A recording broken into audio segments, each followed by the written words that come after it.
ओडिया पक्ष पालन एप्रिल 1 आम ओडिशा दिवस। Myself Rasmita from Pata News Times. Odisha government declare Grand Odia Paksha celebration from 1st April to 14 April. A 14-day cultural program Odia Paksha to showcase Odisha art, culture, heritage and literary brilliance. Odia Paksha is a cultural movement to promote Odisha's legacy. It is expressed by Culture Minister Suryavanshi Suraj. Odisha दिवस एवं April 14 पर्यंत आम नुआ वर्ष ओडिया नववर्ष पर्यंत ये 2 सप्ताह धरिकी आमे ओडिया पक्ष पालन करिबु। प्रथम थर पई पालन हेबाकु जाउछि। माननीय मुख्यमंत्री आह्वान रही ओडिया भाषा साहित्य संस्कृति विभाग यार नेतृत्व नौछि। बंधुगण दिन थिला आमे आमर भास्कर्य आम कला आम संस्कृति आम परंपरा आमर ऐतिह्य आमर सारस्वत सृष्टि संभार एवं आमर लोकचलणी ये सब विश्व विदित थिला। जाभा सुमात्रा बोर्नियो ठारू आरंभ करिकी आफ्रिकार देशगुड़िक पर्यंत आम नौ वाणिज्य परंपरा रे पहुंची पारिथिलु। In a historic move, the Odisha government has announced the grand celebration of Odia Paksha from 1st April Odisha Day to 14 April Odia New Year. This 14-day celebration aims to promote Odia language, literature, culture and heritage through various programs across the state, from the block level to the state level. किंतु गोटे समय आसीथिला जेतेबेले भाषा को नेकी भूमि को नेकी अस्तित्व को नेकी आह्वान सृष्टि हेतिला। परवर्ती समय रे बरपुत्र मानकर समर्पण भाव त्याग तितिक्षा पाई सी फकीरमोहन सेनापति हुंतु, बरेण्य मधुसूदन दास हुंतु, मधुसूदन राव हुंतु, महाराजा कृष्णचंद्र गजपति हुंतु, श्रीरामचंद्र भंजदेव हुंतु, नीलरत्न नीलमणि विद्यारत्न हुंतु कि गंगाधर मेहर हुंतु, एमानंकर अवदान और योगदान लगी आमे स्वतंत्र उत्कल प्रदेश गठन करि पारिछंती एवं 1936 मसीहा ठारू आज पर्यंत आमर जाति आमर भाषा आम संस्कृति उत्थान पतन देकी गति करिछि। ओडिया जाति भितरे आउ थरे ओडियात्व भावना को फेरई आनिबा, ओडियात्व भावनार जागरण करिबा ए सबको आखि आगे रखिकी ओडिया पक्ष पालन करिवार प्रस्ताव।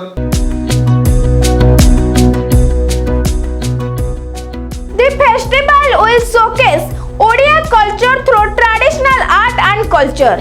The government has planned a special initiative Ama Ruchi Ama Khadya and Ama Posako Ama Parichaya to highlight the traditional Odia food and attire respectively.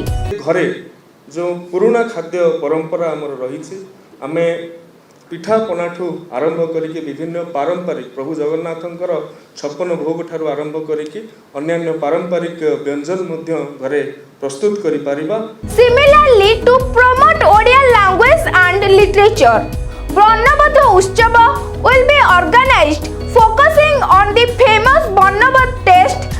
Another initiative, Asa Bohitiye Kiniba, will encourage book reading and book purchase tradition.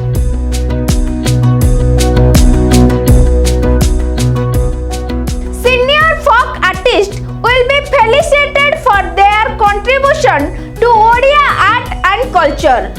A special youth writers conference will be held to encourage young literary talents.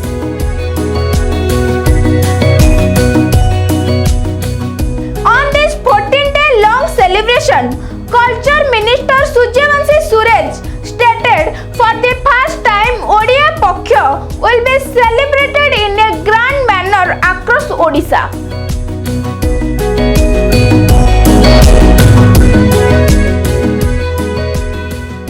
The initiative is a testament to our unwavering commitment to promote our rich cultural heritage.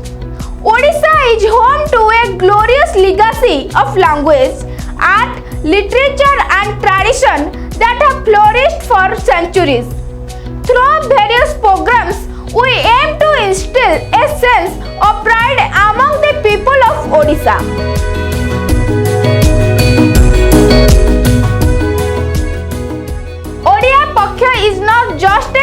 festival but a movement to strengthen our cultural roots and ensure that the vibrancy of our tradition remains intact. The state government is dedicated to create platforms that celebrate and showcase Odisha artists' brilliance on a grand scale, making this celebration a landmark event in our cultural calendar.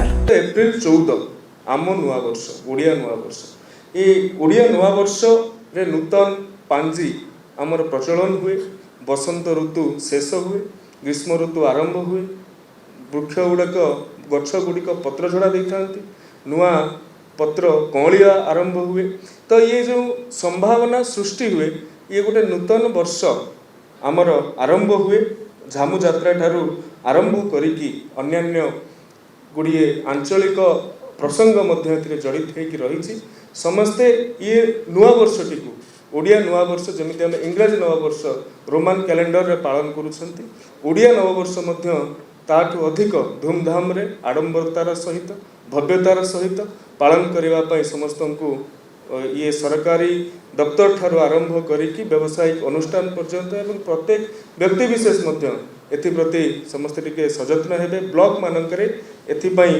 विभिन्न प्रकार हुलुहुली ठारू आरंभ करिकी झोटी चिता मुरुज पिठापणा प्रतियोगिता करा जिवो पिठापणा मध्य बंटन करा जिवो विशेष करी पणा बंटन करा जिवो ता सहित ये ओडिया नुआ वर्ष पालन करने पे आमे जेमिति जार अंतरंग व्यक्ति विशेष मानू बा आमे निजर सांगसाथी महल में शुभेच्छा जनाती आम मैंने से शुभेच्छा जनइबा आम तरफ आह्वान रहिबो सोशल मीडिया एथिपाई भरपूर उपयोग मध्य करिबा तेबे जाइकी ये ओडिया पक्ष निश्चित भाव में ये सफलतार सहित संपन्न हो ये कौनसी तथाकथित सरकारी कार्यक्रम परि करा जाइकी एक सफलतार सहित संपादित करिहेब नाही जेते पर्यंत साधारण लोकंकर जनसमूहर सहयोग आमे प्राप्त न करिसंती.